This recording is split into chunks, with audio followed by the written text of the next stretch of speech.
একটা জন্তুই তো কোরবানি দিচ্ছি, এরপরেও সেই জন্তুর সেই একটা পশুর গোশতের লোভ আমরা ছাড়তে পারি না। যখন কোরবানির সামনে আসে ফ্রিজওয়ালারাও জানে এখন ডিসকাউন্ট দিতে হবে, কারণ এখনই তো ফ্রিজ কিনবে। ভাই কেন কিনবে? দোকানে, রাস্তায়, হাটে ঘাটে যখন দেখি টলিতে বড়ে বড়ে, গাড়িতে বড়ে বড়ে শুধু ফ্রিজ এদিকে আর এদিকে যায়, ফ্রিজ দৌড়ে কোরবানির গরুর আগে। ও ফ্রিজ, তুমি এত কেমনে দৌড়াচ্ছ? বলে আমি আপনাদের ঘরে চলে যাচ্ছি গোশতটাকে আমার বুকে নেওয়ার জন্য, আমার পেটে নেওয়ার জন্য। নাউজুবিল্লাহ বলেন। আপনার খাওয়ার জন্যই কোরবানি। এটা তো কোরবানি আর নামই হতো না, কোরবানির নাম তো আর কোরবানিও হতো না যদি ত্যাগ না হতো। এই জন্যে আমাদের ইসলাম কত সুন্দর, অন্য কোনো ধর্মের মধ্যে গোশত খাইতে পারে নাই রে ভাই, শুধু আমাদের নবীর উসিলায় আমরা খাচ্ছি, তাও সেখানে সব কিছু দিয়ে দিতে বলেন নাই। ইসলাম কত সুন্দর, নবী কত দয়ালু, আল্লাহ কত মেহেরবান, তাও সুন্নত করে দিয়েছেন। এক ভাগ গরিব মিসকিনকে, এক ভাগ আত্মীয় স্বজনকে, আর এক ভাগ নিজে খাও। তারপরে আমার দয়াল নবী কি বলেছেন জানেন?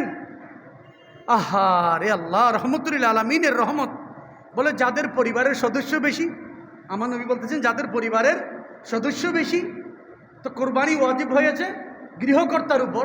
একটা ছাগল কোরবানি দিল, ৬-৭ হাজার টাকা দিয়ে কোরবানির গোশত নিলে, একটা ছাগল নিলে কয় কেজি পাবে? ৬-৭ কিলো। তো সেটা তো 2 বেলায় চলে যাবে।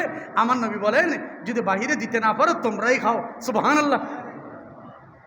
কিন্তু আমরা যারা ধনী, যাদেরকে আল্লাহ ধনী বানিয়েছে, কোটি টাকার মালিক বানিয়েছে, তা আপনি ওয়াজিব একটা আদায় হবে আর বাকিগুলা মুস্তাহাব খেয়াল করে আপনি 3-4টা গরু কোরবানি করেন, এলাকায় বিলীন করেন। সুবহানাল্লাহ বলেন না, এটা করবেন না। আপনি কি করবেন? মানুষকে দেখানোর জন্য 50 লাখ টাকা দিয়ে আমি রাঙ্গুনিয়ার বাসা একটা গরু নিলাম, চট্টগ্রামের বাসা গরুটা আমি নিলাম 1 কোটি টাকা দিয়ে মানুষকে দেখানোর জন্য। তাও দেখবেন এর আগে 2-3টা ফ্রিজ কিনে রেখেছে, ফ্রিজের বুকে দেওয়ার জন্য, ফ্রিজের পেটে দেওয়ার জন্য। আস্তে আস্তে টেনে টেনে খাবো। এখনও যদি তালাশ করেন এমনও ঘর আছে, এখনও গত কোরবানির গোশত আছে ফ্রিজের মধ্যে। কি আছে? আপনি বলতে পারেন হুজুর আমার না, তা আপনার নাই, আপনি তো খুশনসিব। এরকম অনেক বদনসিব আছে, গোশত তো বেশি দাম, পরে খাইতে পারবো না, কিন্তু মানুষকে দেখানোর জন্য কি করতে হবে? গরু একটা নিতে হবে, তো সেটা মানুষকে দেওয়ার দরকার না, আমিই খাই। আবার দেখবেন আমরা কি করি, ফকির মিসকিনকে যে দেই, ঈদের দিনে দেখবেন কোরবানির দিনে কোত্থেকে কত মানুষ চলে আসবে, জোয়ান জোয়ান ছেলে মেয়ে গোশত নিয়ে বহদ্দারাট বিক্রি করে। এখন থেকে বহদ্দারাটা যেতে হয় না। আমি ঈদের দিন আমার আত্মীয় স্বজন রাঙ্গুনিয়ে বেশি, মাগরিবের সময় আসি, মরিয়মনগর, চৌমনি, রাজারহাট, লিচু বাগান, রাস্তার ধারে কি করতেছে, আবার সেই গোশতগুলি বিক্রি করতেছে। আরে ভাই তোমাকে দিলাম খাওয়ার জন্য, কি না, সে বিক্রি করতেছে। হোটেলওয়ালারা ওঠে নিয়ে আবার, সবাই না, যারা যারা করতেছে নিয়ে ফ্রিজ আপ করে গোটা বছর সেই বাসি খাবারগুলো ক্রেতাদের খাওয়াচ্ছে। নাউজুবিল্লাহ বলেন না। এটা একটা সিস্টেমের কথা বলছি। আমরা কোন সিস্টেমে চলে গেলাম? আমরা কোথায় চলে গেলাম? কোরবানির উদ্দেশ্য করে আমরা করছিটা কি? আপনি দেখে দেখে আপনার এলাকায় যারা যারা কোরবানি দিতে পারে নাই, এতিমখানা আছে, ওরা তো আর বিক্রি করবে না। করবে? পৃথিবীর কোনো এতিমখানায় গোশত বিক্রি করবে না।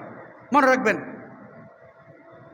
আমাদের তৈবিয়া মাদ্রাসা ছাত্রদের জন্য আপনি আপনার গোশতের মাংস থেকে একটা সিস্টেম করে কিছু রেখে দিলেন। আরও যা মাদ্রাসা আছে, আপনার প্রিয় মাদ্রাসা, আপনার কাছের মাদ্রাসা, সবার বাড়িতে এখানে আর রাঙ্গুনিয়া নয়, যার যেখানে আছে, যেখানে আছে আপনি কিছু গোশত এতিম ছাত্রদের জন্য দিলেন, এবং আপনার এলাকার আত্মীয় স্বজনের জন্য দিলেন, গরিব মিসকিনদের দিলেন। দেখে দেখে যারা জোয়ান জোয়ান ছেলে মেয়ে দৌড়তেছে, এরা গরুর গোশতের ব্যবসা করবে, এদেরকে দিবেন না, হকদারকে আগে দিবেন।